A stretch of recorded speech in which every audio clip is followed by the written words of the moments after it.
Ya, silakan Bu Fajar, Kemana Bu Megi? sudah dimulai. Nah, oke. Assalamualaikum Bu Herni, apa kabar? Waalaikumsalam Bu Fajar, baik Bu. Ibu gimana kabarnya? Alhamdulillah baik juga Bu. Bu, kira-kira siang Iya Bu. ini Ibu ada waktu nggak? Soalnya saya ingin diskusi Bu. Oh gitu, tentu saja Bu. Kebetulan nih, siang ini saya sedang tidak mengajar Bu. Alhamdulillah kalau begitu Bu.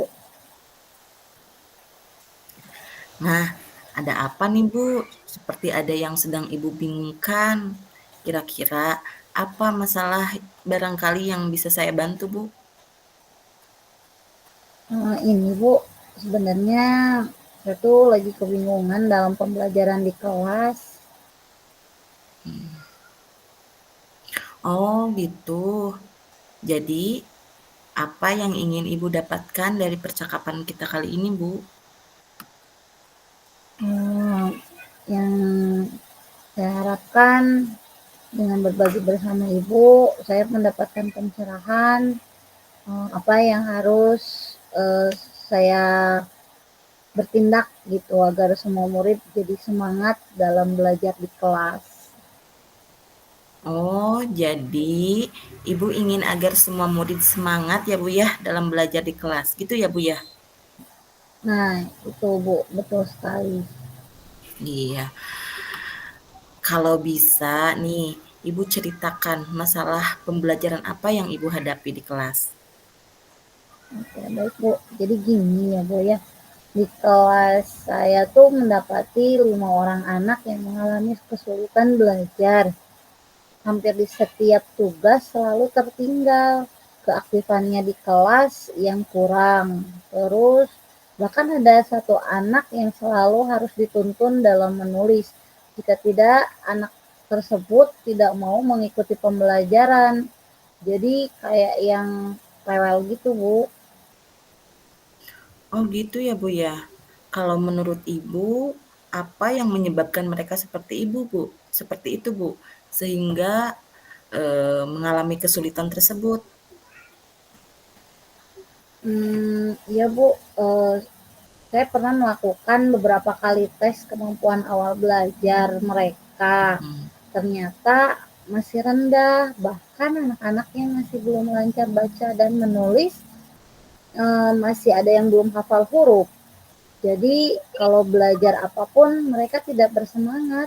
Jadi kayak yang kurang semangat gitu loh Bu.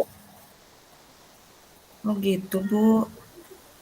Saya ber Oh, jadi seperti itu, Bu. Dari tes awal belajar ternyata masih rendah ya, Bu ya. Lalu selain itu kira-kira apa lagi nih yang menyebabkan mereka tidak semangat belajar? Apa Ibu suka menerapkan pembelajaran yang menarik di kelas?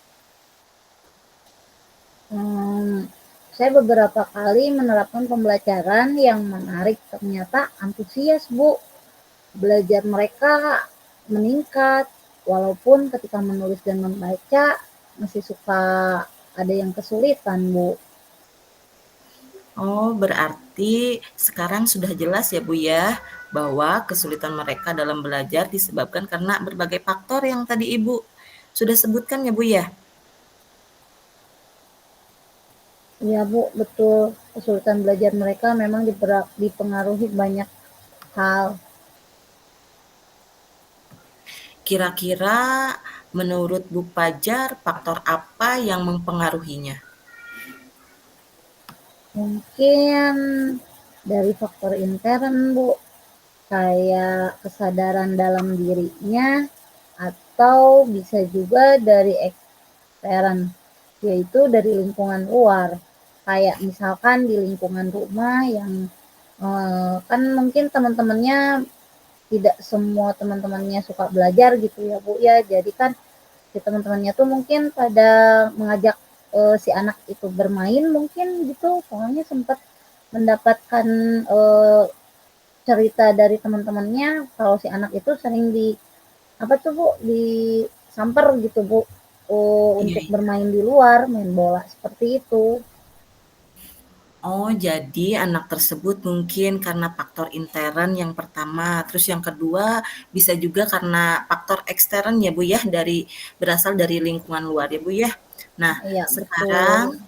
setelah mengetahui penyebabnya nih Bu Pajar, kira-kira apa yang akan Ibu lakukan selanjutnya?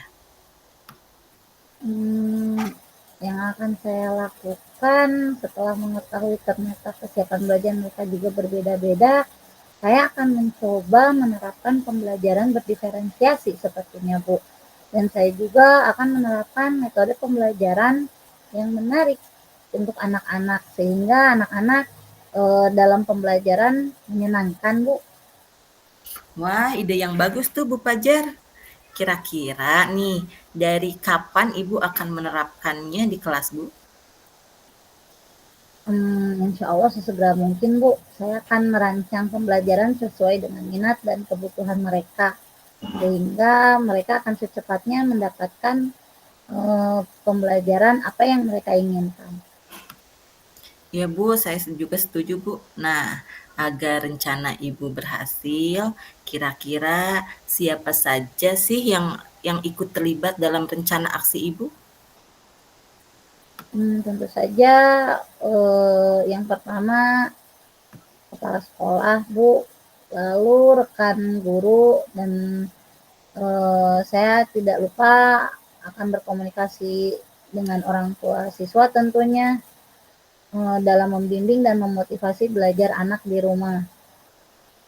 Dan tak lupa saya juga akan mengajak untuk berkomunikasi kepada murid-murid agar mereka siap dalam menerima pembelajaran yang akan saya berikan, Bu. Oh gitu Bu, jadi yang terlibat itu rekan sejawat, murid, kepala sekolah, serta orang tua ya Bu ya?